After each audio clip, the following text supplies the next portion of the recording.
Hubo una época en la que uno se reunía en un club de fútbol o se reunía en una cena o se reunía en un asado y alguien contaba algo, alguien contaba una historia como las que en el primer bloque del programa contaba Max a propósito de las vacaciones, ¿no? Claro. Cómo era irse de vacaciones, es decir, un relato.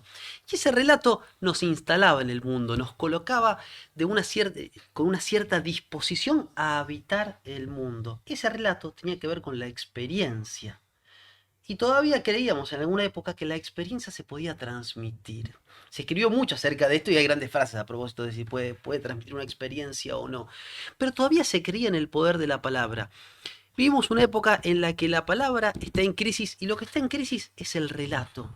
Es las formas de contar el relato, ¿no? Ha salido un libro este año que pasó de un filósofo que es muy leído en esta zona, digo Palermo, la ciudad autónoma de Buenos Aires, que se llama Byung-Chul Han, Es- ¿no? Yo también lo he leído, que se llama La crisis A de la nadie le narración. falta el coreano A y un nadie le poco de falta el palta coreano en en su mesita de Palermo. luz, A pero Así nadie, es, a así nadie. es, viene con así el tostón es. de Aparte palta. queda muy bien decir, ¿leíste el último? Dolce. ¡Ay, leíste el... Ah, Pero- no, pero para mí la sociedad paliativa, la sociedad es un gran paliativa. libro. Infocracia, no Ah. es que me mate. No, no, infocracia. Infocracia. Pero hay que decir algo a favor de Byung-Chul Han o quizás habla de la inflación de esta época. El tostón de palta en Palermo y un libro de Byung-Chul Han salen más o menos lo mismo. Más o menos lo mismo. más o Son menos. libros chiquitos, finitos de 100 páginas. Es más, hay gente que se lo Saca come, cuatro- se lo cuatro come por con mes. palta también. 4 por Es mes, la claro. envidia de esta matea. La envidia de esta materia.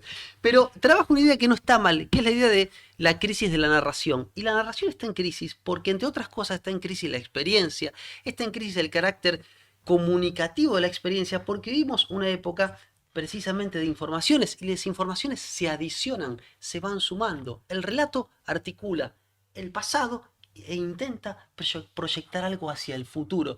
Y el relato es un lugar de anclaje. Y para cerrar quería señalar algo que un filósofo que no estaba atento por lo que vendía, porque vendía muy poco, ni estaba atento por contentar a los poderosos de la época, que fue Walter Benjamin, ¿no?